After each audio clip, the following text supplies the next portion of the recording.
বাংলাদেশে 1 কেজি পেঁয়াজের দাম হচ্ছে 100 থেকে 110 টাকা, যেখানে আমাদের পার্শ্ববর্তী রাষ্ট্র ইন্ডিয়াতে 1 কেজি পেঁয়াজের মূল্য হচ্ছে মাত্র 2 টাকা।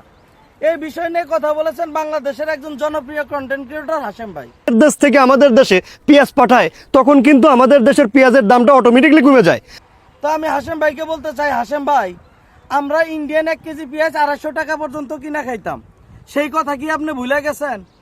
এখন যখন বাংলাদেশের কৃষকরা পেঁয়াজ উৎপাদন শুরু করে দিছে, যখন তাদের পকেটে কিছু টাকা ঢুকতেছে, তাদের মুখে একটু হাসি ফুটতেছে, তখন আপনি কোন থেকে হাশেম ভাই এন্দুরে কাতার থেকে বাইরে আইসা কৃষকদের বিরোধিতা করা শুরু করে দিলেন? আপনি কি হাশেম ভাই ভুলে গেছেন ইন্ডিয়ার দাদা বাবুরা একসময় আমাদেরকে বলতো তারা পেঁয়াজ না দিলে নাকি আমরা তরকারি খাইতে পারতাম না? তো আমি এখন বলতে চাই যে ইন্ডিয়ান দাদা বাবুরা পেঁয়াজ বিক্রি করবো না ফালাই দেবো না একটাই বেচবো দুইটাই বেচবো, একান্তই তাদের ব্যাপার। এই বিষয় নিয়ে আপনার তো কথা বলার কোনো প্রয়োজন নাই।